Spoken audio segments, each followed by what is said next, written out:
What's going on, y'all? Welcome back to basketball. And more importantly, welcome back to Last Week in the Film Room. This is your weekly series where we recap some of the top performers around the NBA. We dive into some analytics, dive into some film, and kind of give you my expert take on kind of what we're seeing around the NBA. We'll also make sure that we finish off with just a general standings report at the end. I'll give you my thoughts on kind of how each team was in this last week of the season. But before we get into all that, make sure that you guys like, subscribe, and comment. I've responded to every single comment to my YouTube channel up to this point, and I intend to keep on doing so. As always, go watch some of the other content that's been put out recently. We had a fun redraft of the 2019 draft. We got a trade big board put up, and last week some fun videos with another progress report video. The Keontae George one was particularly interesting for me to dive into, and I've been meaning to do it, so we learned a lot in that one, and I encourage you to go watch it. But as always, thank you guys. Let's dive into the video. Alrighty, y'all, and that brings us back to our last week in the film room spreadsheet. For those of you new to the channel, because like 60% of you are on any given video, this is a spreadsheet that I built to kind of help articulate and visualize the story that we're trying to kind of talk about here, and also just guide us through these conversations, because there's such a mess of data every single week,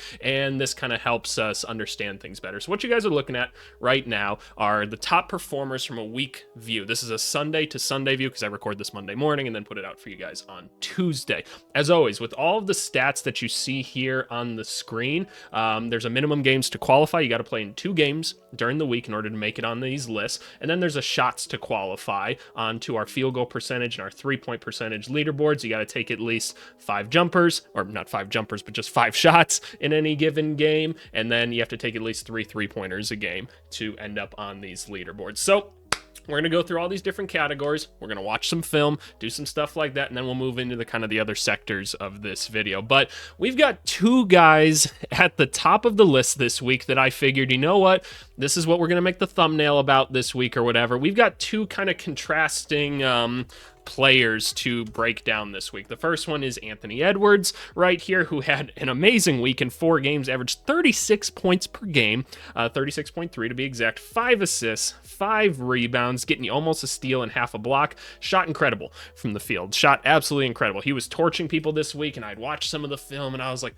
man, this guy is something. He's doing all of this, and he's doing it in a pretty shitty offense, all said and done. Like, we've talked a lot about the Timberwolves on this channel, and the fact that they just don't run any offense. And actually, someone in the Discord, which if you're not on the Discord already, what the fuck are you doing, you little hoes? Go jump on the Discord. Link is in the description below. It's very active too. Go hop on there, talk some hoops with people. But someone posted an awesome chart about who who leads the league in like ISOs, and then who is the most efficient in like ISOs this year. It's Anthony Edwards. Like, Anthony Edwards, just all he's doing out there is just ISOing, not getting the ball to anyone else. He's like, fuck it, I got to do it myself kind of offense.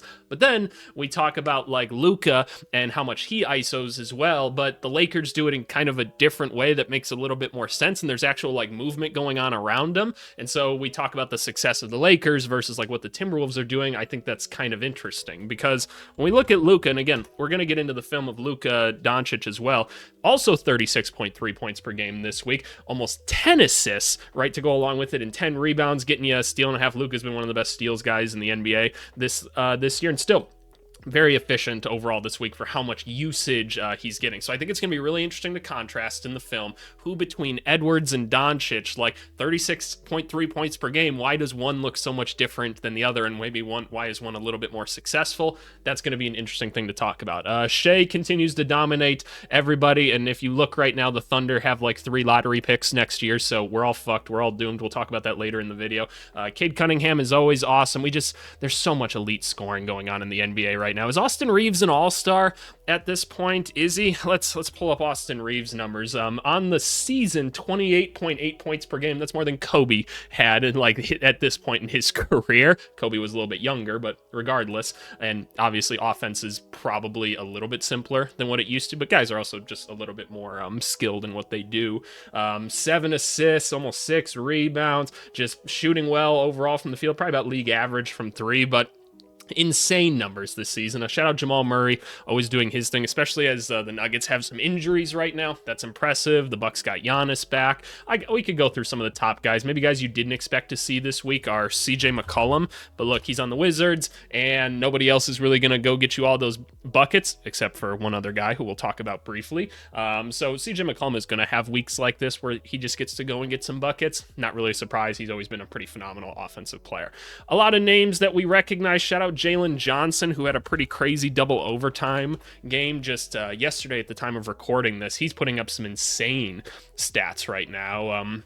That are really interesting to watch. It's not like he's being like heavily contested on like some of these three-pointers or anything right now, but the Hawks just continue to kind of move the ball around in such cool ways. So shout out the Hawks. The last guy that we're going to dive into this week is Tyler Hero, actually, because he's only played in like 3 games so far this season, but he's off to a really hot start for a guy that's been out for a little bit, almost 26 points a game, only 3 assists, which is low for like where he was last year, but he's getting back into the flow of things, and the Heat kind of move the ball around differently than they did last year, so I'm curious if that'll be a trend. So we're gonna take a look at a guy that was really hoping this week in terms of just getting back and having some solid production. But other names on here, Denny's always up here. Harden tends to be up here, although Harden isn't as efficient, and the Clippers are part of the reason that we're mad at OKC, because OKC has their draft pick. Again, Harden trying to do whatever he can out there to keep people alive, but shout out Alex Sarr for continuing to kind of build on some of his efficient scoring. We broke him down.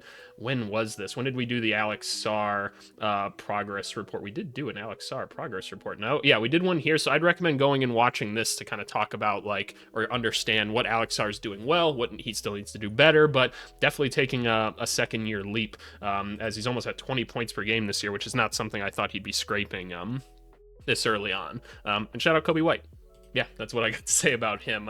We'll quickly go through these, talk about surprises and not, and then we'll get into the film. Our assists leaderboards, pretty much what you expect. Again, Jalen Johnson's all over a lot of leaderboards at this point. I mean, if I was to pull him up here, he's not like too far behind in like some of these rebounding leaders, right? So just all around great game from him. Vince Williams continues to be like the only kind of playmaker on the Grizzlies right now, as they're missing Morant, obviously, and Scottie Pippen Jr. and Ty Jerome. So they just, do I really not have a picture for Vince? It's probably like the junior or something. The name's not like matching up perfectly, but whatever, not a big deal. But Vince continues to just kind of be like the playmaker that they have. So it's kind of interesting. He's not being very efficient, like scoring wise or whatever, but he's trying to do his best playmaker impersonation that he can. So shout out to Vince.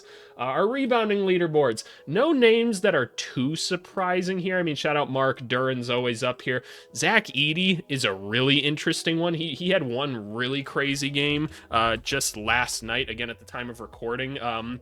And I was like, whoa, Zach Edey, because I read the box scores every night, right? And I circle the things that I want to get up and like watch in the morning, film-wise. I'm like, wow, Zach Edey just had like a killer game or something. Let's see what's going on.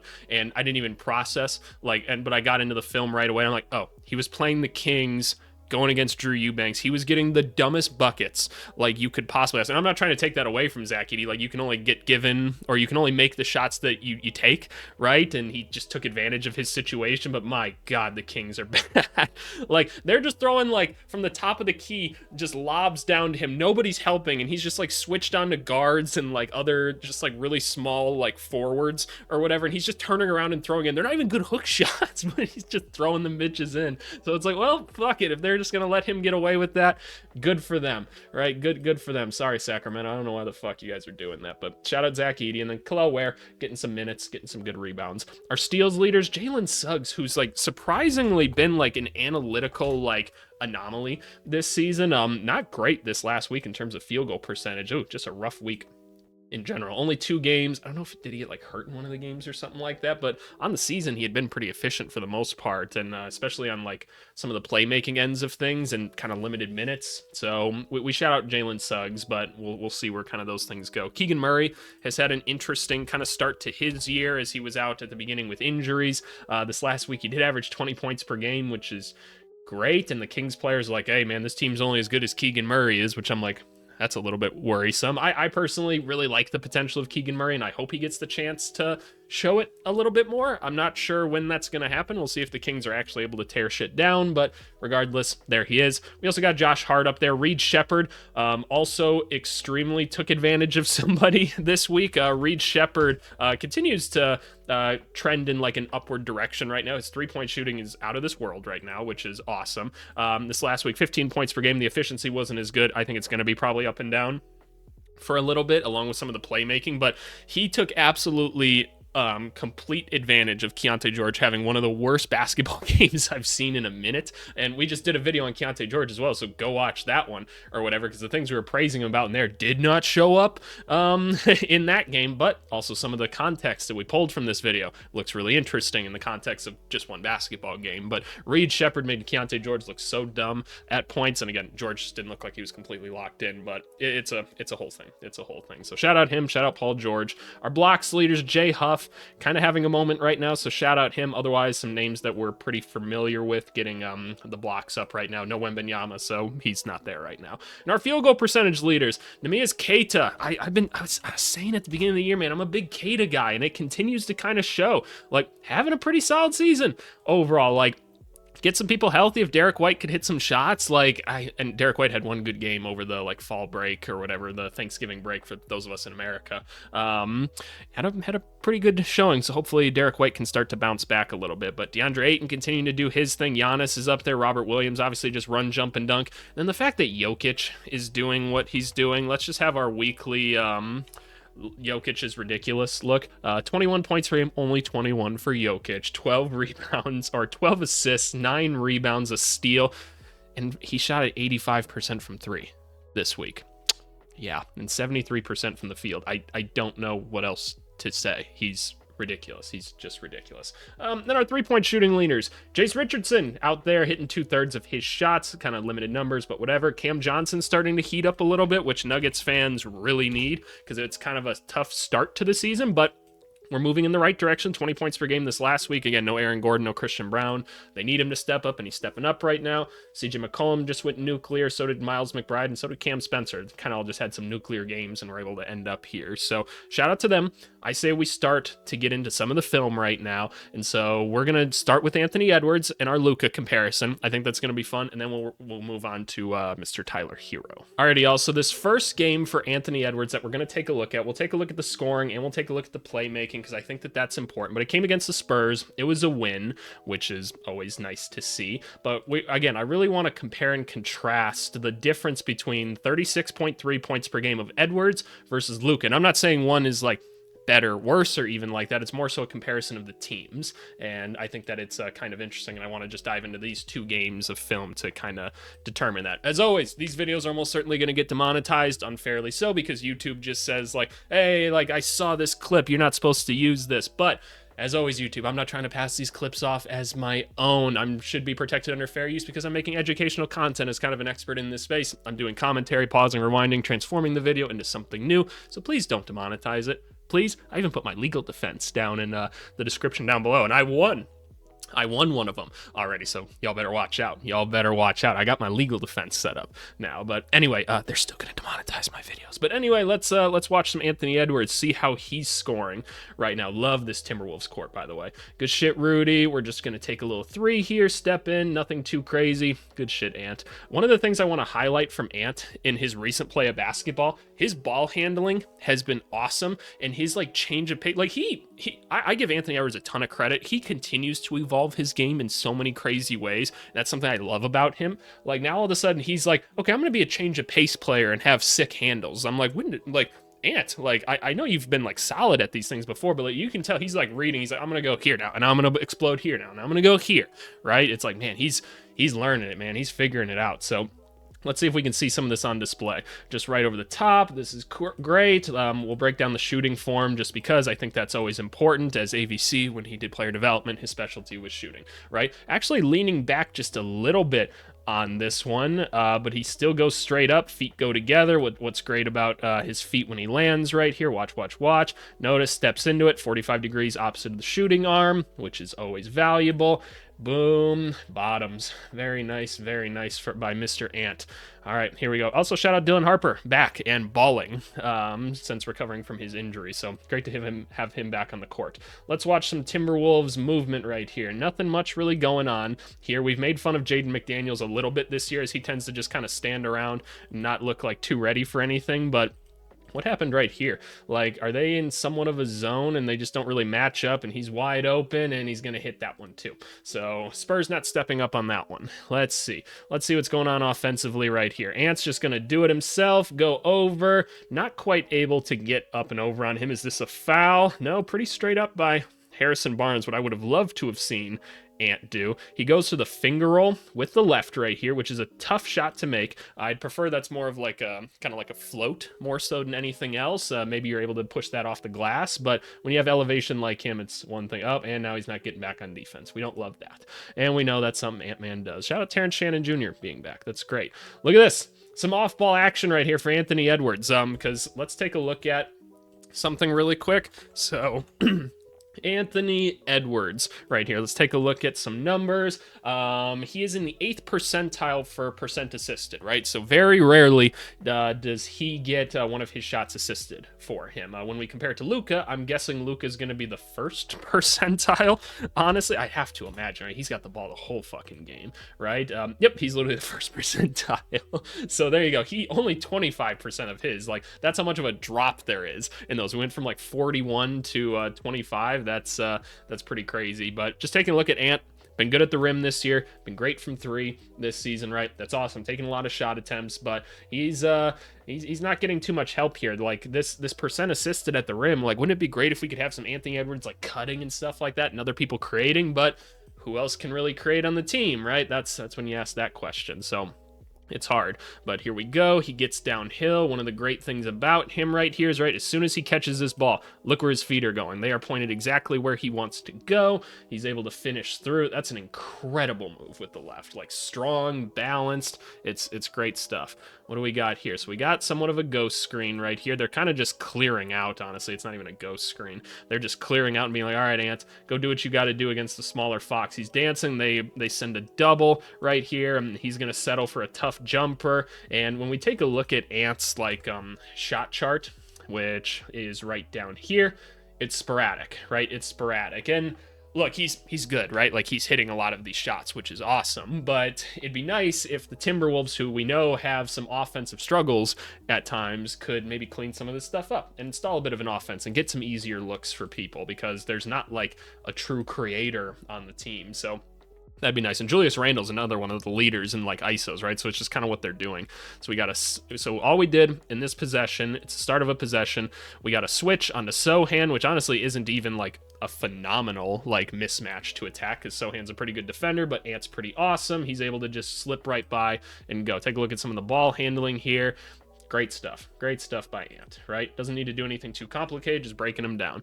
All right, here we go. Going over the screen, we got a pick and roll, and he's going to take a really tough jumper right here, right? Very nice, just a little bit short. He might have twisted a little bit on this shot. Yeah, just a little bit, and that probably could explain some of the lack of follow through on it, so not a big deal. Julius Randle doing his thing. Rudy Gobert, man, it gets rougher and rougher to watch you play basketball. Look at this. So like, not only is he like leaning down and not going straight up, I know it's supposed to be Ant, but we talk about just all basketball in general, right? We try to learn from it. Just go straight up and down, because as soon as you start to lean forward like this, it gets easier for a big white boy like Cornette to just go send your shit back to France. And so he ends up just chucking it against the backboard for some reason. Ball pops out. Anthony Edwards finds it. He's like, let me just go all the way. Hey, good, easy stuff. That's a very much a look what I found moment. Alrighty, very weak pick and roll right here in what started out as Horn's action. Here we go. He's holding them off. He's getting to where he wants to be on the court right now. Notice how he's kind of going into him right here. He's not letting him step back in front of him. That's great. Takes a tough jumper, doesn't fall, but like, I don't mind that shot, man. He's a great player. It's fine. But notice how hard he has to work to go get all of that, right? It's all him. Here we go. Again, he's just got people on him. He's got to kind of hunt it himself. tough jumper. Tough jumper. I'm not too worried about that one. All right, here we go. We're going to try to run some offense here. Set a screen, and Vassell kind of just like crumbled into that screen more so than anything else. And he's able to just go all the way. Nice, easy finish over Kelly Olynyk. Shout out Kelly Olynyk, man, being on the basketball court. Here we go, ghost screen. So again, nothing really happens here. Nothing really happens. Nobody buys on anything. He's like, fuck it, I gotta do it myself. Get off me, Carter Bryant. I'm just gonna go. Notice the change of pace right here, which is great. He's like, all right, I'm gonna get to this if I didn't beat you. Now I'm gonna go this way. Boom, finish over the top and one. Easy. He's just bigger and stronger than you, Carter Bryant. It just is what it is. I know Carter Bryant's taller than him, but you know what Oh, I'm coughing. I'm literally choking. Here we go. Ooh, nice move, Mike. Ooh, great find. So finally, easy shot, right? Somebody else was able to get to a spot on the court and create for Anthony Edwards, which is nice. He's like, oh, finally, nice little break for me. Thank you very much. That shot's falling. Yep, that one's falling. That's money. His shot form's nice, man. Really is. Oh, we're dancing. We're dancing. What are we doing? Giving it up to Nas. Pass it back out. What happened here? What happened here? Like, Kelly Olynyk just decided he wasn't going to guard Anthony Edwards anymore. He's like, fuck it, I'm going to leave their best player open. Oh, yeah, they're like, oh, no, look at this coach right here. Watch it. No, damn it. Damn it, what are you doing? Hey, pulling out the Ja Morants right there. Here we go. Set a little screen. Great stuff. It just blows right through Kelly Olynyk's chest. Just goes right into him. Then, nice move. Doesn't have complete control of the ball, but regardless, he's doing everything. Taking on 3-4 defenders at once. Just doing it his own self, right? That's great. That's great. Here we go. We're setting another screen. And right off the bat, we're just going to pull up. Ooh, that one's a little bit off. Not a big deal, though. Not a big deal. Here we go. Another screen. We're walking. He's got two people on him, and he's still able to just go through. Like, this is what I'm saying, man. They're not guarding anyone else. He's just like, fuck it. Rip through. Oh, my God. Like, hey, yeah, dap up the crowd. That's what I'm talking about. But, like, y'all see how hard all of these buckets were? There was never, like, outside of, like, a couple long rebounds, just like, oh, Ant, like, we got you coming off, like, an action right here, and we can get you going downhill or whatever. It's, no, I gotta create this shit, right? They're gonna set a pick and then go nowhere with it, right? So let's take a look at some of the playmaking from him then, because we'll compare it to Luka, obviously, and kind of just see the differences between things. Because you saw there wasn't people necessarily, like, moving along the sides really either. Like, not a lot of screens being set for people. Just kind of was what it was. All right, we're dancing. We're self-creating. We got Lindy on us right here. We're just going to pass it. Is this going to be a nothing assist? Yeah, that's a nothing assist right there. Not really anything going on here. What else is going on during the offensive possession right here? Jalen Clark's like, ooh, let me get out the way so that you can ISO. And yeah, like I don't know what's going on here. Like, they're just getting out of the way for these two to individually ISO. Rob Dillingham's like, oh, now it's his turn to ISO. I'm out of here. Ooh, I'm out of here. And like, shout out Randall, man. Like, he's really good as well. Like, they can do this. It's just, I don't know, man. I'd like it to be easier. Again, Ant doing it all himself, making a simple pass. Like, boom. What happened here more so? Like, Kelly Olynyk just didn't need to help on this for whatever reason. He just didn't. Like, Harrison Barnes was in place. Rudy Gobert is in the way actively right here. Like, this is something that happens to me in pickup when I'm trying to drive, and people are like, go EVC, attack the rim, and I'm like, bitch, there's a big man standing right there. Where the fuck am I supposed to go? Like, I can't stand shit like this. And like, Randall's like, I'm chilling over here. He should be cutting. And then Rob Dillingham's all the way out here. He's not fucking helping nobody. But thankfully, Kelly Olynyk, who we're pointing out a lot in this video, is just not doing shit. And so Jalen Clark's like, I got you, my boy. Bottoms. Good shit. All right. Again, we're ISOing on Sohan. We're backing down Sohan. We send a double team that he doesn't completely see. Throws it over the top. McDaniels hits just a bullshit shot. So there you go. Here's the playmaking. Nothing all that great. Whoa. Okay, yeah, we had an end of the shot clock situation. Not a big deal. Jalen Clark says, give me those. Pass here, pass down to Randall. Yep, easy, and hey, get bouncy for me. Thank you very much. So no real assists kind of so far, at least no real playmaking ones. Let's see what happened here, y'all. We had a screen that didn't work, and we're just going to go downhill. We got everybody in our way right here. Is he going to hit Randall? Is he going to hit McDaniels? Yep, he's going to hit Randall, and Randall just hits a really tough jumper. So I don't know, man. There's not a lot going on. Spurs coach, how the fuck are they scoring, man? How the fuck are they scoring off this nonsense right here? Like, I don't know what to tell you, man. I don't know. Like, there's no real, like, off-ball movement or anything. It's just, look, like McDaniel's always just kind of standing there. And now he's like, all right, maybe I'll get the pass. Nope. Ah, shit. And he's like, should I crash? Nah, I'm good. It's nothing, man. They're not doing shit. Here we go. Naz Reid coming over the top. We had some sort of play right here. A little bit of cluster action is what I sometimes call this. God damn it, NBA.com. So we have Naz popping out right here. He's going over the top and just creating kind of himself more so there. They don't actually cause like any switching to happen and like nothing impactful. So Naz just makes another tough move, finishes over the top of the left. Great. They ran a play though, which is cool. Okay, so that's the playmaking from Anthony Edwards. Kind of final takes on that stuff. It's the Timberwolves, right? Like their offense continues to not really be an existing thing, and I continue to kind of point at the coaching staff and be like, why? We've got talent on the team. I know there's no like true like playmakers and stuff, but I don't know. I'd like to see some of that. But let's compare it to the Lakers and see if it's very different or not. So Luka in this game against the Mavericks right here. Was this the one that Cooper went crazy? No, definitely not crazy. He had 11 assists. He kind of went crazy. Only one turnover. That's pretty impressive. Luka in this one, 35 points, 10 for 18 from the field, 11 assists. Let's compare and contrast. See what's going on here with this. And by the way, whenever I put a Lakers person in the thumbnail, I know the video is going to do better, so it better work, you Lakers fans. You're here for a reason, aren't you? Maybe I should have done that one first, so that you guys will watch the whole video. Because if those Lakers fans don't see you talking about the Lakers right away, they click off. I watch the analytics, you fucks. I do it.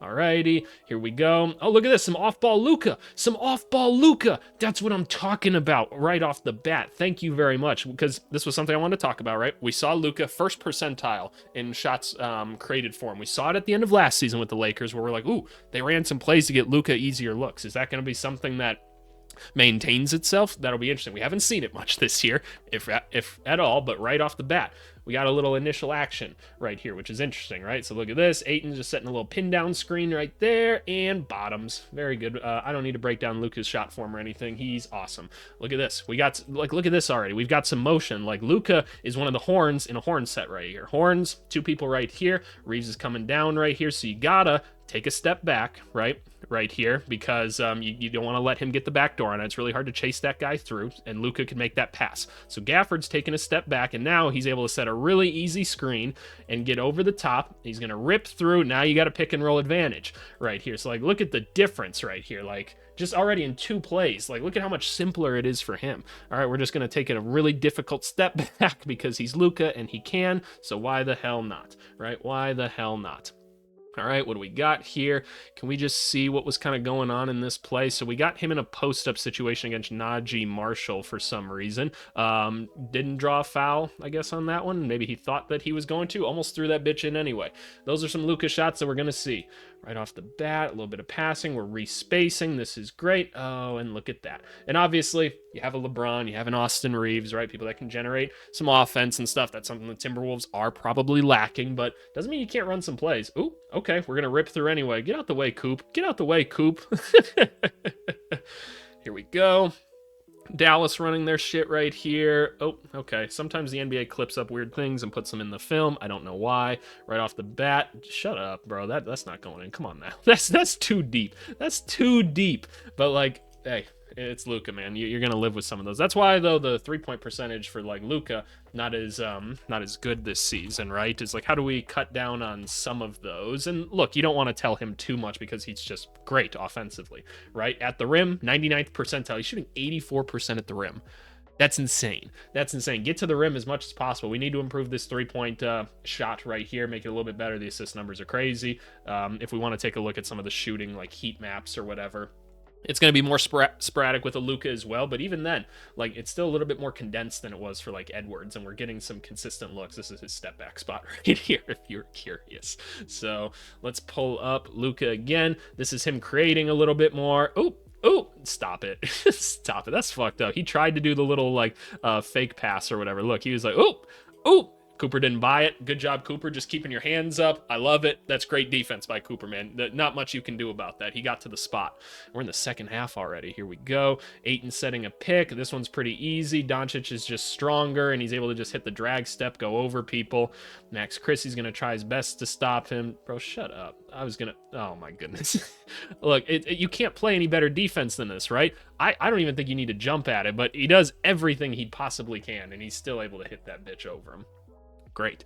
All right, pick and roll. Okay, now he's just doing Luka shit, right? Again, not the best possession, probably, but these are some areas for improvement right here. He's just going to go all the way. Cool. Now we're just getting into third quarter. Luka's just doing what he's doing, right? What the fuck? Oh, we're at the end of the shot clock again. Whatever. Great crash. Cool. I don't really care. What are we doing now? Set a screen. Roll the correct way. He splits it. Amazing stuff right here. Notice Jackson Hayes, as always. Boom, roll the correct way. We split. We're going. Let's do this. And finish through nice and easy. Had a ton of options there, but why not just take the layup? All right. What do we got here? So, already, we've got some actual action going on. We're passing over here. Gabe Vincent's going to go set pin down. Pin down means go down, right? Hayes is going to come up and now set the screen. We've got some other off-ball movement going on here if we need to. So, we're getting in that pick and roll situation. Shut the fuck up, Luka. Oh my God. That's just, that wasn't even probably the right shot to take right here. Like, you could have easily, like, taken some more steps in and probably gotten to the lob gotten a lob with Jackson Hayes or hit the corner there for Vincent or something, but he's like, fuck it, let me go back into the defender and just hit it in your damn mouth. Like, just insane. All right, Ayton, there we go. Holds the screen a bit too long. This is one thing that Ayton needs to do a little bit better. He needs to release a lot sooner on things, and he's just going to take a very difficult shot. Fair enough. So that's more so on Ayton. Doing a little ghost action here. He just wants the ISO. He's just going. I'm bigger. I'm stronger than you. I'm going to put this one in. Oh, tricked it. Not a big deal. Here we go. A little bit of stagnant offense here, but it's the end of the shot clock. You don't have time to run a set. I'm going to do something crazy, and nope, just misses that one. So again, if we can get some easier opportunities from three, that'd be wonderful, right? That would be wonderful. But let's take a look at some of the playmaking for this, because I think that's where things will start to show even more. So some Luka assists. Let's dive into some Luka assists. So screen, he splits between the two. Oh no.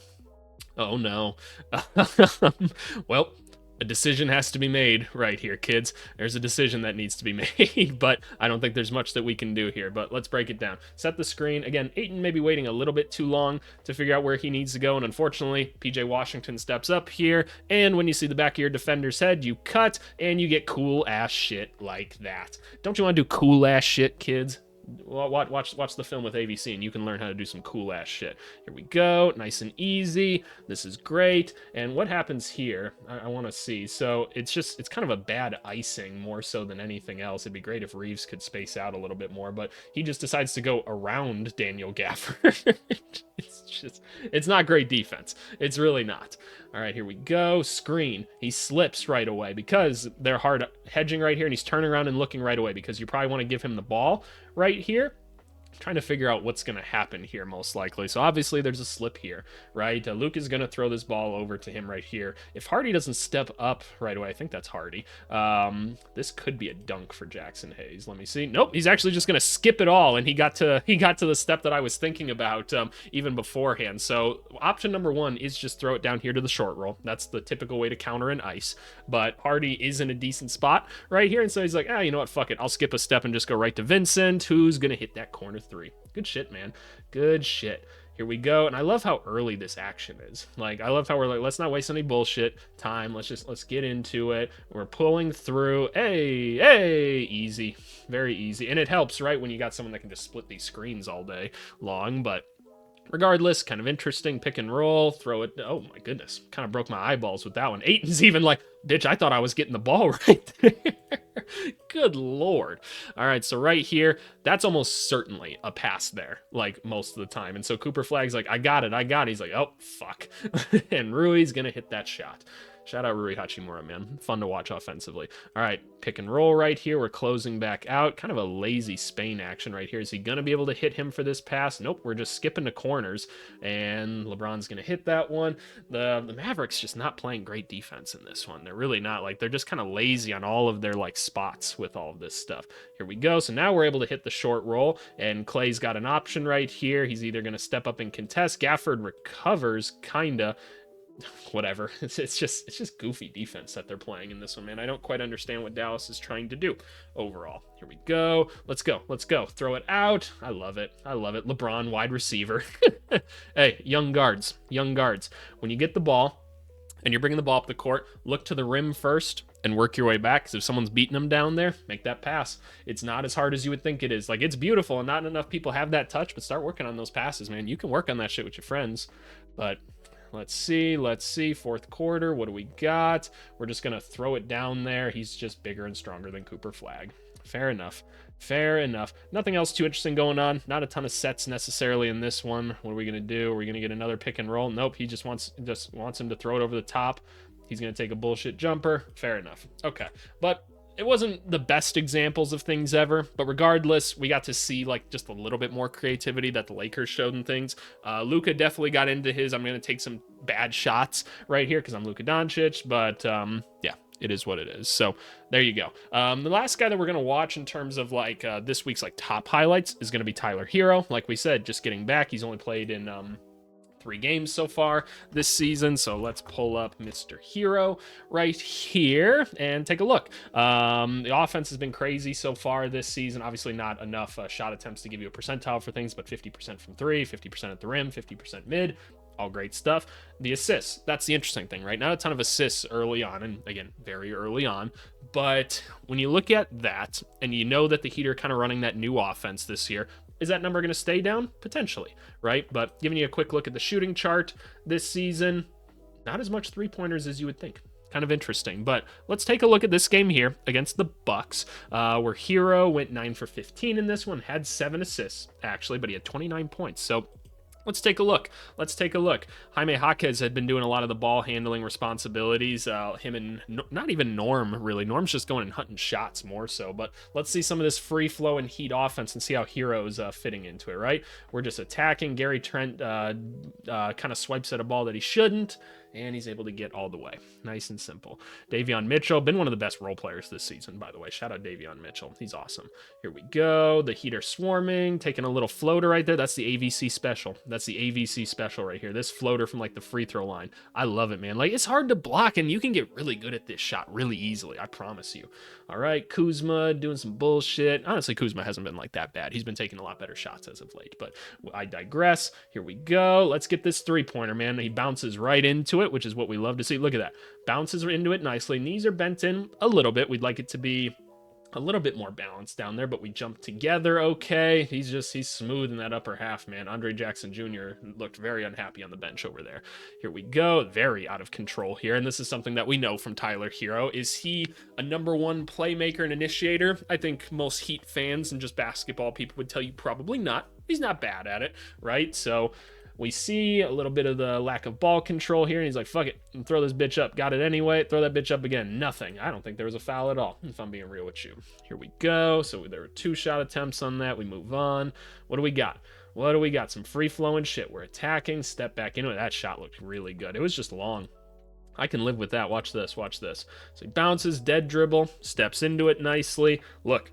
That's balance right there. That's perfect. 45 degrees, shoulder length apart. See how the ball kind of is following that right hip past that right shoulder, right eye specifically. He goes up, jumps together on it. Just long. I can live with long. And short, just not side to side. Here we go. Heat free-flowing offense. We're just going to keep driving and cutting. I'd like if you could finish that one with your left, Mr. Hero, because right here you got by Rollins. Probably picked up the dribble a bit too quickly. Rollins makes a really good defensive attempt at it, but it'd be nice if we can use the left a little bit with that one. Here we go. Pump fake. We attack. Tough move. Finish through. Okay, nothing too crazy here. And again, like, this is kind of the Heat offense. It's just everyone knows where to space on this stuff, right? Everybody kind of knows where to be, which is nice. Very difficult jumper, very cool. All right, what do we got here? What do we got here, Mr. Smith? What do we got here? Ware's trying to post up on Gary Harris. Gary looks like he is really struggling down there. Come on, Gary. You can do it. All right, so what's going to happen? We're going to attack, try to go through. Not the best move overall here. And again, they're moving the basketball. They're driving and kicking. People are respacing. Great stuff. Boom. Ball came back to me anyway. Oh, damn. Great box out by Larson. Good shit.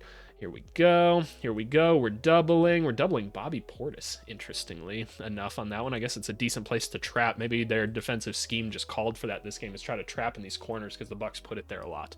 Maybe. All right, we get a little poke. Here we go. Move that ball up the court, please. That's not the place you should have passed that ball to. You should have passed it to here, and then Hero could have spaced out this way, but that's okay. Go through. His little pull-through Euro step is not the cleanest, is it, in this game? Like, it'd be nice if we can see, like a real, like, commit this way, go over to this way, but regardless, able to kit it up and in. Cool stuff. Here we go. Here we go. We got a little bit of action here. Great shot. That looks so pure, man. That's so pure. That's All-Star Hero from last year, man. That's him. All right, what do we got going on here? We're reading. Hey, get the fuck out of here. Get the fuck out of here. That's tough, man.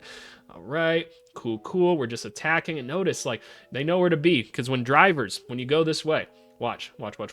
When drivers go this way, big men, it's your job to kind of fill in the gap, kind of be opposite to them in the clock rotation, right? So he knows to go under right here and slip through. Probably could have hit him, but it's whatever. And now we're respacing. We're attacking again. This Heat offense is simple, but somehow pretty effective. All right, end of the game. Now we got to go to actual pick and roll shit, right? The Heat not very prominently doing pick and rolls this season. And we're just going to take a really tough jumper, and that one doesn't quite fall. But it's okay, because I think they came out on top of this game regardless. So there you go. That's Tyler Hero for you. It's early in the season, but he's hitting his shots. He looks pretty comfortable. He honestly looks like mid-season form already, if I'm being honest with you. Always some ball handling things for him to work on and stuff, but we just know that as Tyler Hero. So I'll be curious to see how his numbers kind of progress as the season goes on. I didn't want to spend too much time on him because it's just 3 games, but he's looked impressive so far. Again, in this newer offense, how does he fit into things? I'll be kind of curious to see. And right now, it's just flow. It's just flow.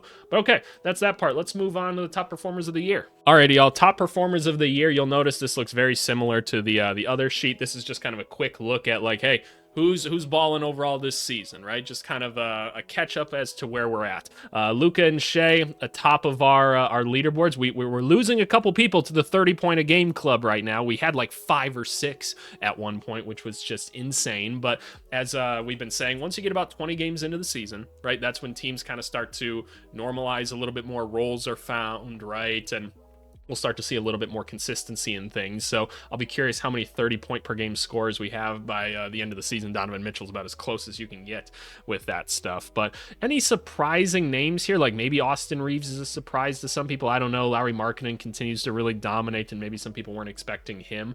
By the way, 9 games to qualify to be on this list right now. I could maybe move it to 10 to call it like half the season, but some teams have only played like 17-ish, so I went with 9. Wemby obviously still on there. Denny, again, we talk about how great he's been. Norm Powell, a guy that we focused on in a video just a couple weeks ago. He obviously had a big one, so shout out to him. Our assist leaderboards continues to be Jokic is the only guy getting you 10 assists per game right now in our 9 games to qualify. If I were to turn that to 0, actually there's still no other guys getting you 10 assists per game. Cade Cunningham doing a ton of work as always. Josh Giddey. Is Josh Giddey an all-star this season? Probably not with the performance of the overall team, but when you look at the year stats, 20 points per game, almost 10 assists, 10 rebounds, it's pretty nuts, man. That's pretty nuts. And he's shooting well from 3.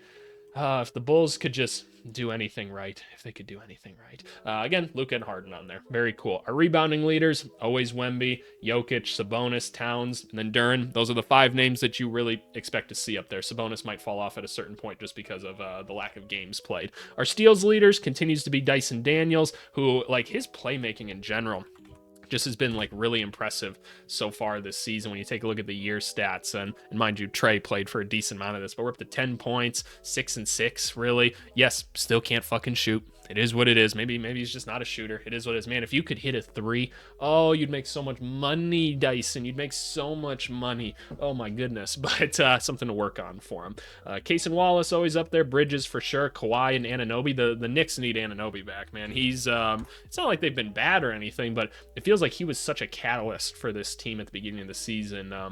Definitely need him healthy again, and he needs to be healthy for the playoffs. He's such a big part of it. Our blocks leaders, the big Culk still on there. We love to see it. We'll talk about some Ryan Kalkbrenner tomorrow for sure in a video, but otherwise, same people as per usual. And Wemby, Sar, Beef Stew, usually a block percentage leader, so great that he's getting the minutes to actually get the blocks now. And then Jay Huff. Never would have guessed Jay Huff. Can we do a quick Jay Huff stat check on here? Do we have we do have a picture for Jay Huff. Look at them hairy ass shoulders right there. I'm low-key, I'm probably with him on that club, unfortunately. Look, I'm a Midwesterner. It is what it is, okay? Please don't shame my hairy shoulders.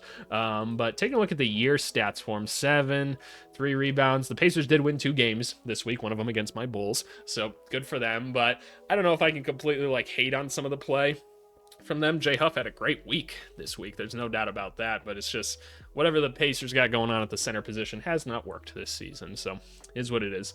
Then our field goal percentage leaders, all the big men, right? Pirtle, Gobert somehow still finds himself up there. DeAndre Ayton, Big Hart, and Jalen Duren. Isaiah Hartenstein, one of the just like statistical nightmares for people in a good way this season. 12 points per game, 10 rebounds, 3.5 assists, getting you a steal and a half, almost a block. Very efficient. Like he's been pretty nuts on defense this year too. So shout out Hartenstein.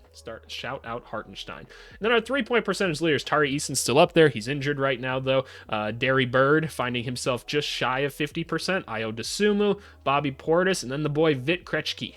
Yeah, that's pretty much it. I'm curious to see where this stuff kind of stabilizes, right? Reed Shepherd probably not far behind in there, but yeah, just a quick look at kind of the top performers of the year so that you guys can kind of know who's who in the NBA right now. But let's move forward to our sleepers of this week. Alrighty, y'all, time for sleepers. This is the part of the video where, look, we already went at the top performers, the guys that you all know well in Edwards, Luka, Hero, guys like that. But let's give some appreciation to some maybe underappreciated players from this last week. So to make this list, got to play at least 20 plus minutes, play 2 games, and not be a top 40 weekly scorer.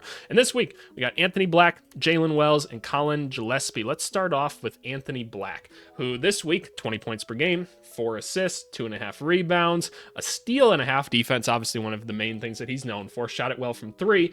Then you look at the year stats, right? 13-ish points. And what's interesting is this guy was kind of supposed to be a point guard, and he is not a point guard at this point. He's just not really a point guard. That's not really what he does. He's not really a playmaker. It seems like his play style continues to evolve as he grows in the NBA. Has been the most efficient this year, but obviously the Magic offense is kind of going through some ups and downs. I believe the Magic are one of the few teams that have an offensive and defensive rating in the top 10 right now, which is normally like those stats are fine or whatever. Like I don't have like too much of a problem with them as like a team outlook for things. But normally to be like a contending team, you need to be like top 10 in both of those is what we see.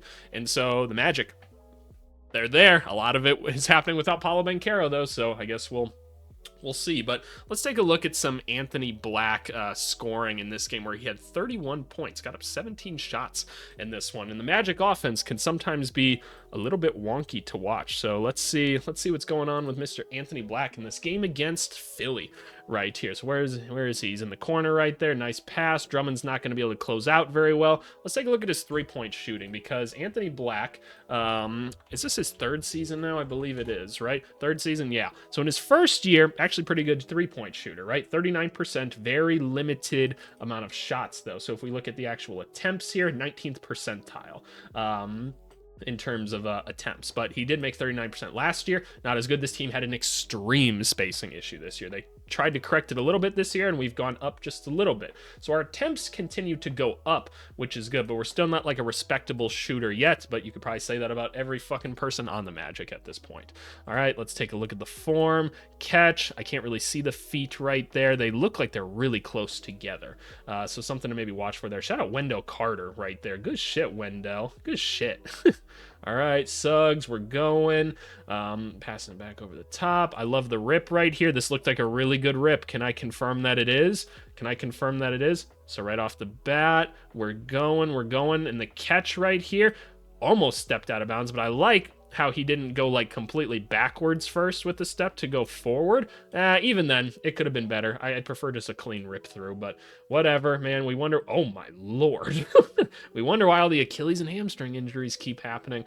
They're going to do stuff like that. Drummond just sent his shit. Anthony Black, you can tell he's feeling good vertically because he's been trying to go in and dunk on people a lot recently. Here we go. Tyrese Maxey, by the way.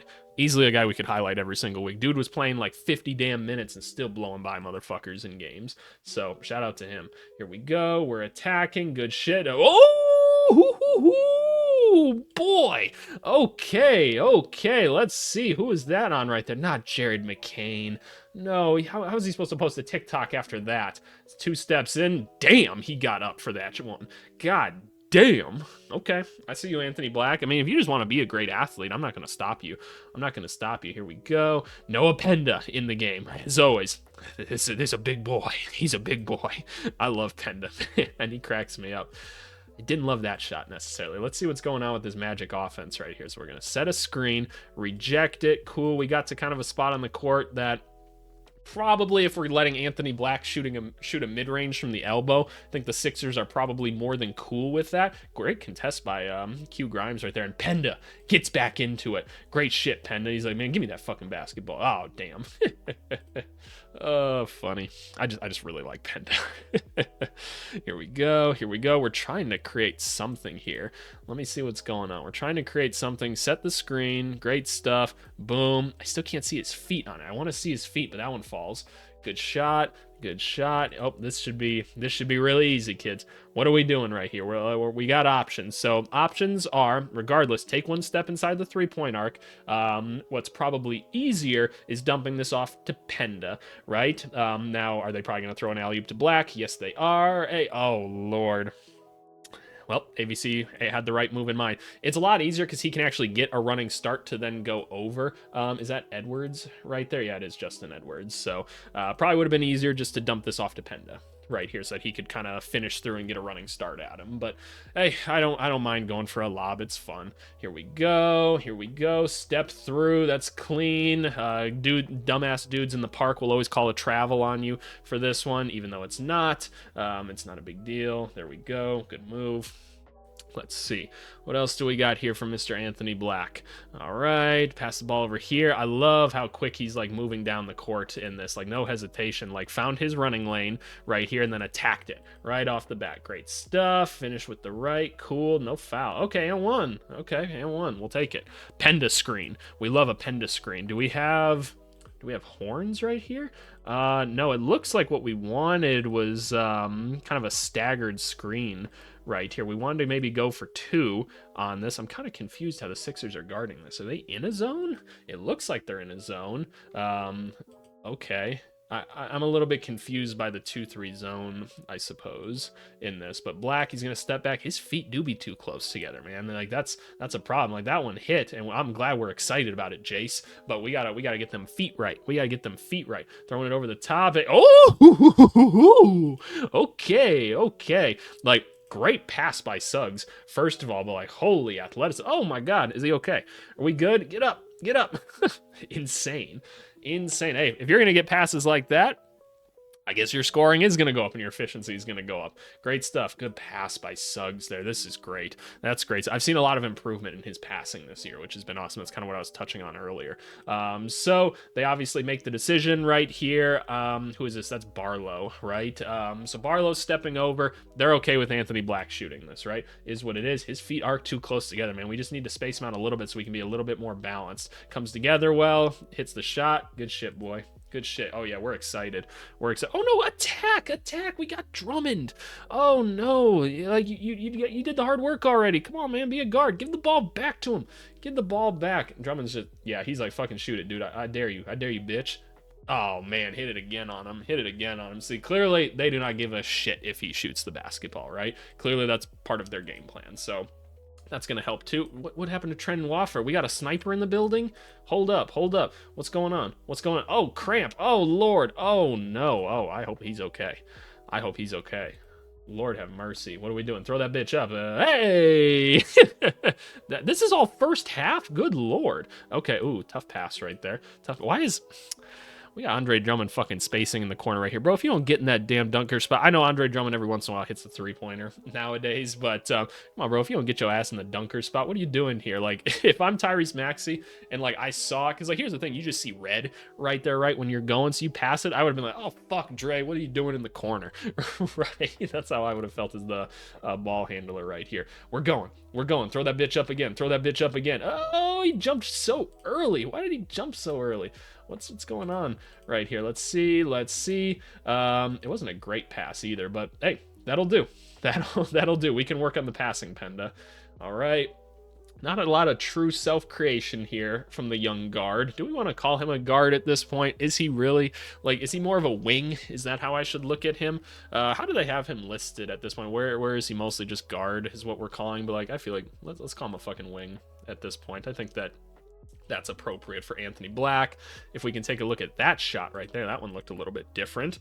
All right, clearly they don't care about him as much. It could be worse. This one's not bad. It's not bad. It's off to the right though, so why is it off to the right? Can I see this in slow motion? Boom. I don't exactly know. Like, he could have jumped together better.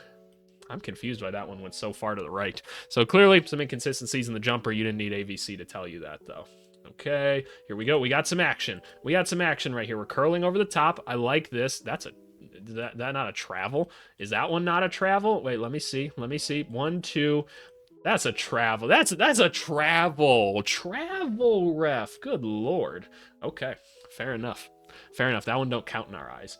Here we go over the top. Let's see what's happening. We're gonna split through. Good stuff. Okay, that's enough Anthony Black. As you can see, he's probably not going to be too much in control as to when he's going to get 20 points, right? Because he's relying a lot on other people to kind of get him the ball right now, which makes sense, right? But something to say for him, obviously, defense is a big part of what he does on a basketball court, right? Rather than like the playmaking, the scoring. But shout outs to him this week. Good basketball week. Next guy, another guy with a fun afro, Jalen Wells. Next guy does not have an afro. Jalen Wells, one of our top rookies from last season, kind of an unexpected player for the Grizzlies. Having a pretty similar season to how he did last year, in all honesty. Maybe some drops at points, just because, again, the Grizzlies don't have like any playmakers out on the court at points this season, unless you count Vince Williams. So fair enough. But had a pretty good scoring week this week in 4 games, 18.5 points per game.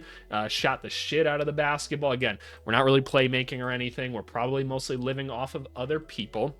So let's pull up Mr. Jalen Wells and take a look at that for sure. So having to create a little bit more than he did last year, but again, all the playmakers are injured, right? So we kind of expect to see that, but otherwise pretty similar numbers in terms of 3-pointers, the mid, being at the rim. It's a pretty identical season so far to what we had. I'm not surprised maybe defensive numbers a little bit down right now because the Grizzlies have been such a mess. But let's take a look at Jalen Wells in this game here, where he had 25 points, went 9 for 11 from the field, 5 for 6 from 3.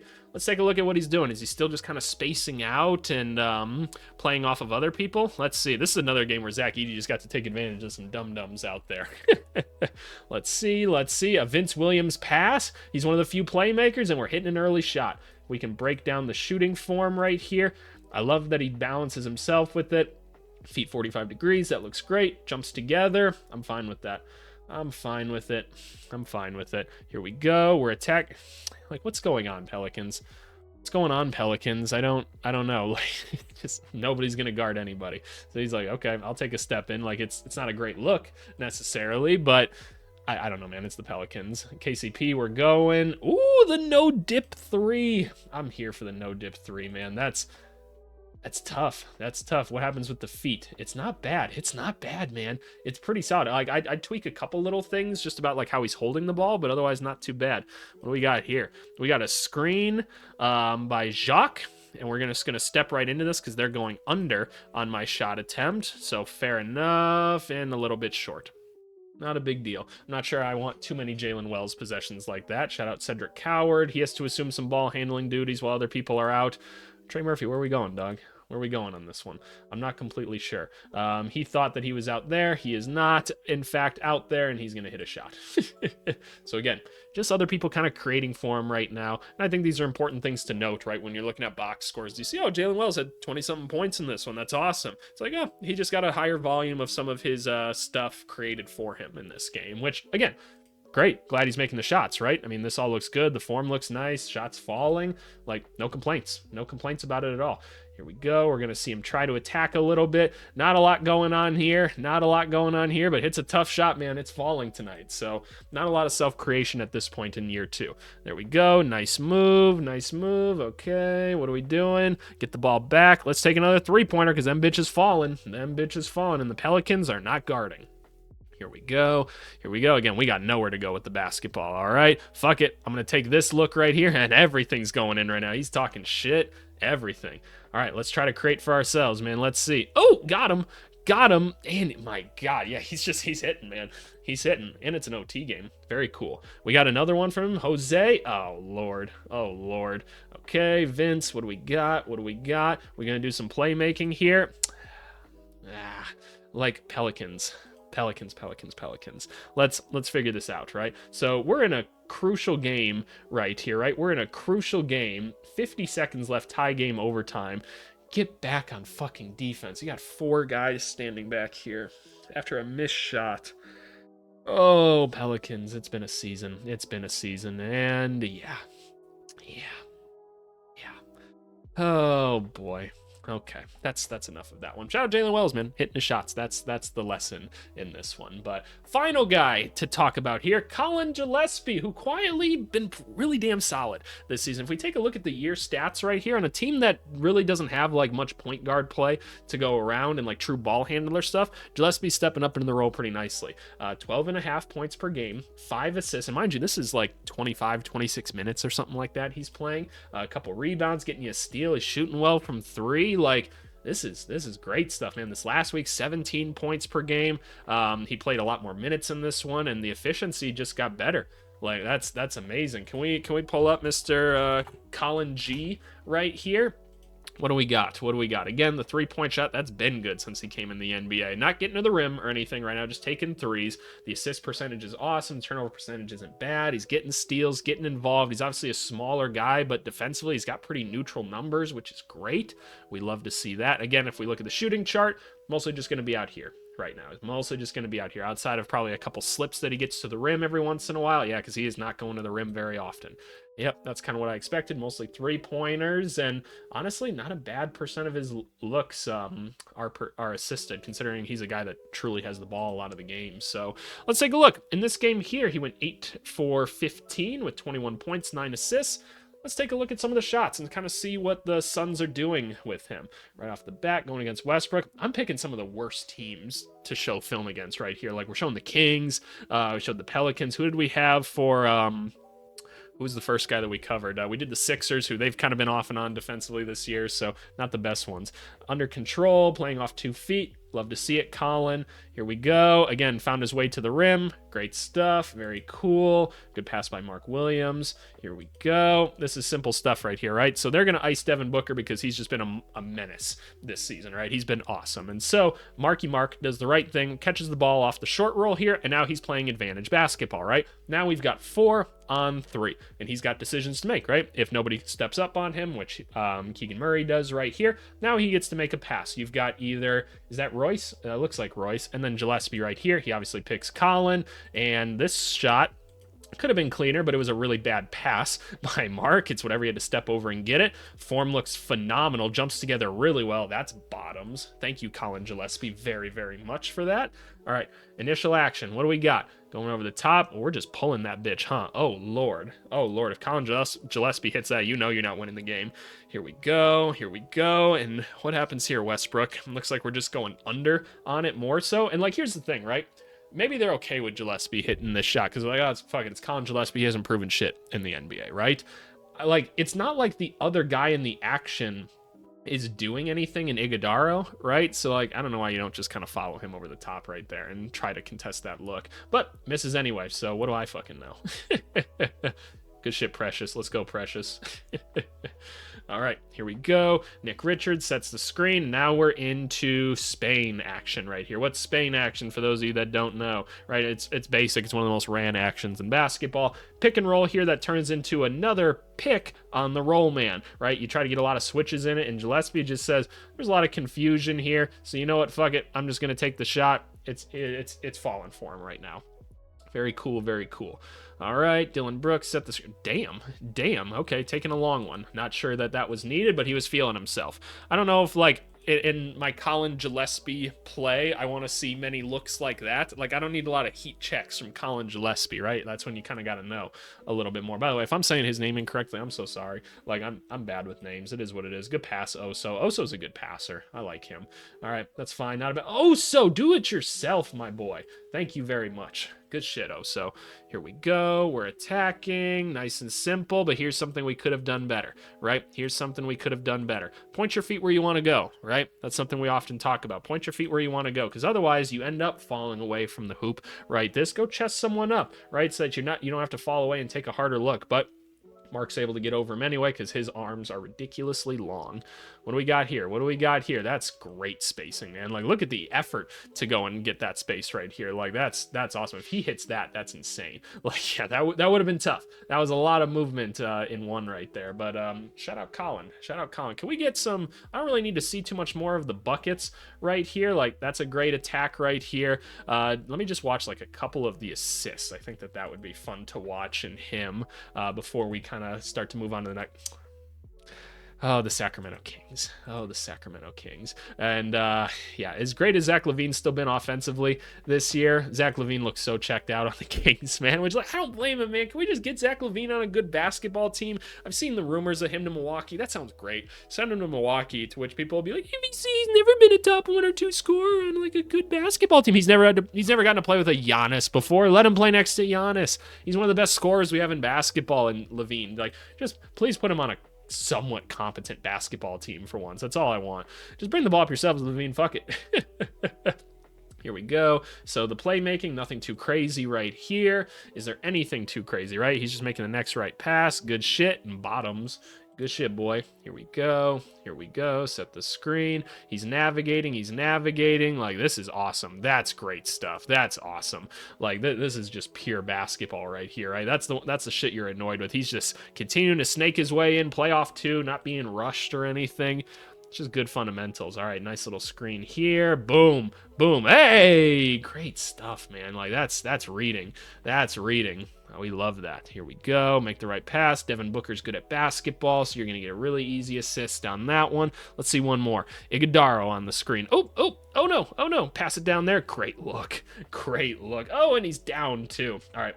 Good shit from Colin, man. Let's move on to the next part of the video. Alrighty, y'all. 2 things. I take a look at the analytics in these videos, and this is normally when we'd go into the like not as good performers of the week and kind of watch some film on that, but not too many people are watching that, so I'm going to cut it out, make the video a little bit shorter, see if the video performs any better. So just an FYI on that. But this is also your FYI. Tomorrow is another episode of the Rookie Report, our weekly series where we kind of do what we did today. We dive into the film on a lot of the rookies, and so yeah, this is just your FYI that's coming out tomorrow. So let me know some of the rookies maybe you want to dive into at some point. We got some new names on the leaderboard. We got a Ryan Nembhard here, a Danny Wolf. This is the fun stuff of rookies, man. Some new guys appearing every week. Dylan Harper's back. Might watch some film on him, so be on the lookout for that. But let's finish off with standings. This is my live leaderboard that updates in real time, and I'm just going to give you some thoughts on kind of everybody as we move through the rest of this season. So again, about 20-ish games in at this point. This is where we start to judge a little bit more harsh, right? We start to watch, we start to see what teams are becoming, what they're not, and yeah, those are the opinions that we'll kind of see if they maintain themselves throughout the rest of the season. The Pistons are awesome, right? Pistons are a lot of fun. We continue to see a lot of like trade rumors with them as dumbass people try to be like, okay, let's add one more piece to this now. Cade can't be the only guy on the team. Let's leave it as it is right now. Let's see what these young guys too. You're just getting Jaden Ivey back now, right? Let's kind of see what's going on with this group because things are going well right now. Their win streak was finally broken, unfortunately. The Knicks continues to just be one of those teams where it's like they're very hard to knock out on a night-to-night basis because they just have so many like solid basketball players on their team, and Jalen Brunson is doing his Jalen Brunson thing as per usual. So I don't really have too much else to say about them. Like it feels very similar to what they were doing last year in all honesty, which not a bad thing. The Toronto Raptors finally lose some basketball games. They actually lost 2 in a row. They lost in that crazy one to Charlotte, which like shout out Charlotte for that one. By the way, there's a dumpster being emptied like right outside my apartment, and you guys are just gonna have to fucking listen to it. Hopefully my mic doesn't catch it or whatever. But the games that they lost, the 3-pointers really hurt them at that point, right? And they did have, I believe, like Pirtle was injured too in like the loss to the Knicks or whatever. So like that's unfortunate, right? I mean, you don't really have anything after Pirtle to go to, and Toronto Raptors fans are begging to have a new like backup center on the team, because like Mamu's doing cool things, he's just not doing big man things. And so we see all the time Raptors fans like, please get us a backup big. They now know every backup big on every team at this point, I swear, because they're just spending it all on fanspo. But anyway, the Heat, they got Hero back, so they got another scorer. They continue to move. They're up at the 4 seed right now. The Hawks, again, no Trae Young, no problem. 7-3 in their last 10. Their assist numbers are insane on games. Now, yes, they had like a double overtime game, but they had like 40-something assists in that game. Nuts, absolutely nuts. The Magic, they are winning basketball games right now. Without Paulo, the offense is looking more smooth. Again, they're one of the few teams with a top 10 like offensive and defensive rating at this point, which is maybe surprising to hear. But again, if they can get enough 3-point shooting, which it feels like they're getting a decent amount of it right now, then maybe, right? Maybe we got something. But I'll be interested to see kind of where this team goes. And when Paulo comes back, do we come back to some of those things where we're just dumping it down to him in bad spots? I don't know. Cleveland continues to kind of deal with off and on injuries with this team, and they're playing a lot of people close, just not always finishing very well. So some questions about Cleveland right now that we have is like, hey, once we get everybody healthy, how do we kind of get everybody back into that flow that we were in last year? Obviously, Strus is still out. Guys like Jalen Tyson are doing a pretty good job of holding the fort down though overall. So kind of curious to see where we go with them. The Boston Celtics, slowly it feels like kind of crawling their way back up, 7-3 in their last 10, right? Guys like Kata are playing well. Jaylen Brown, while not like, if you look at like his numbers on the season, which like, let me just pull up Jaylen Brown right here. Like numbers on the season, not like great in terms of efficiency, but he gets to the free throw line so much right now. And he's taking advantage of that and kind of willing them to some victories. So shout out Brown for that. Again, if White could hit some shots, that'd be great. Pritchard had a 42-pointer the other night. And then like sometimes Minot's good. Sometimes Walsh is good. It's just, if you could get a little bit of consistency in those backup wings between those two and like Shireman, I feel like this team could be back to being pretty dangerous. Then obviously Tatum at some point comes back maybe this season. We'll see what that looks like. Sixers, it feels like the wheels are coming off a little bit right now, but they're also trying to incorporate Embiid and Paul George into things, and it doesn't feel like that's working too well to start. They both look pretty slow, which is anticipated, but what's going to happen, right? Like, is this team going to become more of a slow down half court thing? Is that what's best for Maxey and Grimes and VJ and McCain, those dudes that you care a lot about? I don't know. That's the question. The Bulls lose to bad teams and sometimes beat good teams. They're a gimmick team. It is what it is. After being like 6-1, they're now 9-10. It's a disaster. Kobe White's getting buckets. That's great, right? But this is the thing with gimmick teams. That's why I told people at the beginning of the year. If the gimmick doesn't work, it doesn't work. But when it's working, you can beat anybody. So they, again, find themselves at the 10 seed, literally like the worst place to be in the NBA. And that's where my Bulls are. The Bucks. You got Giannis back. He was out for a little bit. Kevin Porter Jr. is now also back, right? You got a nice easy one against like the Nets or whatever recently, which like great, cool. You played the Nets without Cam Thomas and Michael Porter Jr. Can this team start to right the ship a little bit? I think we all have our hesitations about this group, but shout out to him and Ryan Rollins for trying their best. Maybe Zach LaVine ends up on the team because Kuzma's not playing bad right now. The Hornets. Khan is cooling off a little bit, which makes sense. There was no way he was going to maintain what he was doing, but we'll see like where the season ends, obviously, for him. Some interesting notes. LaMelo Ball not playing in clutch time right now, which, can you really blame him? Making a lot of mistakes out there as of late. Need a little bit more defensively out of him. Maybe we're making some culture moves, right? Nobody's above the culture, so I don't mind it from Charlotte. The Pacers, they did win 2 games. There you go. That's what I got to say about the Pacers. It's hard to watch otherwise. The Nets and Wizards are bad at basketball. Surprise, surprise. They're bad at basketball. And again, Michael Porter Jr. was out recently, so it was like, ooh, like it was some rough basketball to watch. And then, yeah, the Wizards. Y'all might lose 70 games. Y'all might. We knew y'all were going to be bad this year. We knew it. And again, you're seeing growth out of the players, and it's coming sporadically. So again, it's not going to be enough to win you basketball games, but hopefully moving in the right direction. The Thunder. We all need to have a talk about the Thunder. And Thunder fans, you need to like skip ahead like a minute or two in this video, right? You guys don't get to listen to this. All right. The rest of us need to band together. Like, this is it. There's nothing to be done at this point. They've become too powerful. We need an uprising. Here's what needs to happen.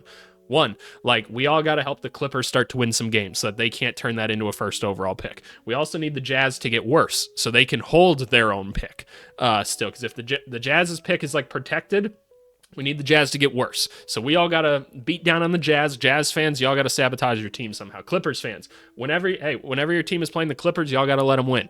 That's what it is. We got to make this team better so that they can't get this pick. But just OKC in general, do not make trades with them, because they've got all their guys locked up on contracts. If they got all their guys locked up on contracts, they can't use their draft picks that effectively. And by the way, we're talking about this because the Thunder would have like 3 lottery picks as of right now going into next season.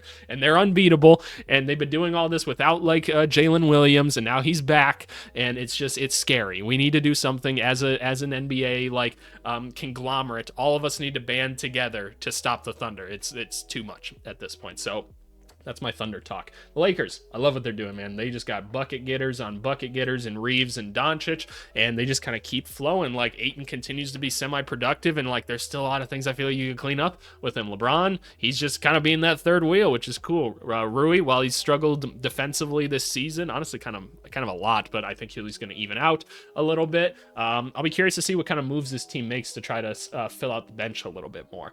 The Rockets continue to be awesome on both ends of the court. Again, some Reed Shepherd shooting is helping them a lot. Aaron Holiday's trying to do as much as he can to distribute the ball, but Şengün and KD, awesome. And then you guys know I love him, man.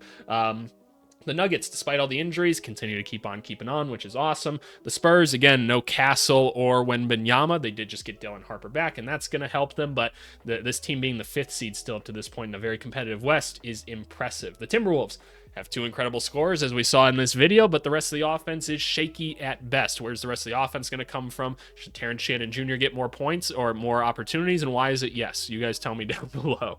The Phoenix Suns, been a surprising team this year, gotten a lot out of their role players, and they look kind of cohesive on the basketball court, surprisingly. So we've been happy with them so far. It feels like they're overachieving maybe a little bit. Are they able to get in on some sort of trade this year? Because like, why not, right? It's not like they have a ton of their own picks anyway. Like, let's see what we can do. The Warriors are playing without Curry and don't have any other like point guards on the team or ball handlers because they didn't learn from last year. Why? I don't know. They did just sign Seth Curry, so maybe if they put him in number 30, maybe good things will happen. I don't know. Jimmy Butler is calling them out already this season, which I know people get bothered by that, but like, do you actually get bothered by that? Or can we just say Jimmy Butler is right about this shit and he should call people out if they're not playing very well? I don't know. I think that's what good leaders do. The Grizzlies, honestly, not playing bad without Ja Morant and all their other guards. Trying their best to do some shit out there, but again, lacking the playmaking, it could be a problem. The Trailblazers, outside of Denny, there's not a lot to love with this team right now.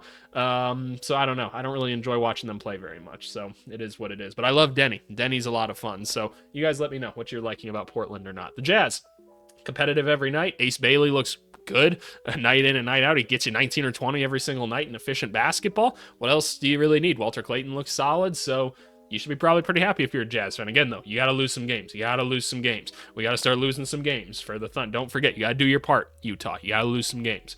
The Dallas Mavericks. Cooper, as long as Cooper keeps showing signs, man, I guess that's all you really give a fuck about. But we're trying to win games somehow, and the intensity on defense isn't there. You're missing your best players. Fuck, I don't know what else you're supposed to do. The Clippers are a hot fucking piece of garbage. That's so harsh. It's so hard to watch, man. The injuries are just there, and like the old guys can't really get out there and do it right now. They don't have their draft pick. I don't know what you do, man. I don't know what you do. I don't know if the Clippers will try to blow it up even, because what's the fucking point? Like, again, they're like, OKC's just rubbing their hands greedily, being like, like, it's funny, man. It's funny, but also not. So, I don't know. They're really hard to watch right now. James Harden just has the ball the whole time, and it's not going great for them. The Kings and the Pelicans are just abysmal. what game was I watching? I was watching Pelicans versus who? This weekend. I was watching with my dad while I was helping him with stuff around the house for the holidays. They were playing Golden State, and like neither team had a true guy that could like be a point guard on the court. That game was horrible. That game was so hard to watch. Like it was like both teams just couldn't figure out how to put the ball in the hoop. So one of the worst games of basketball I'd seen in a while. And then I watched that like Keontae George performance from this week, and I was like, holy shit. If you don't know what I'm talking about, like can we pull up Keontae George? And I'm not trying to put him on blast or whatever. I'm really not. I just think it'd be interesting to take a look at the game. Is this the game? How far up do I have to scroll to get this? Is 25, 26. This is April 12th. Oh, these are like projected games. Can I get actual right here? Yeah, here we go. This loss right here, 0 points in 19 minutes, 1 rebound, 2 assists, 8 turnovers, went 0 for 5. Negative 8.7 EPM. Like, it was insane. He was just running around just throwing the ball to the other team. It was incredible. So yeah, those are my takes. But yeah, that's last week in the film room, y'all. A little bit shorter than I guess some of the other weeks, maybe. I don't exactly know, but trying to cut it down to maybe stuff that you guys enjoy a little bit more. So you guys let me know what you think down in the comments below. Let's move on to the comment of the video. Alrighty, y'all. Comment of the video is coming from our trade big board video right here. People really liked that one, and it comes from Triple Star right here with a 5. He said, damn, you guys start paying Bleacher Report for giving you a massive portion of your content.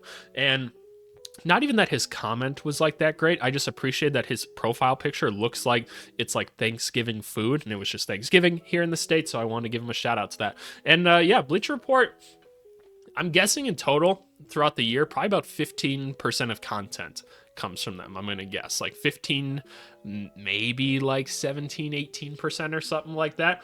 To which people will be like, AVC, no way. It's like, well, 3 videos a week are this I'm not even being defensive with it, I'm just thinking it through, because honestly I'm curious. Like 3 videos a week are not including that. The other 2 typically are, and during like the off season and the end of the season, we really don't get into them that much, if at all. Like in the off season, we don't really touch Bleacher Report. So I'm guessing by that point, does that mean I have to give 15% of my revenue to Bleacher Report? Maybe. You guys let me know down below. But as always, thank you guys very much. We're about to hit 800 videos.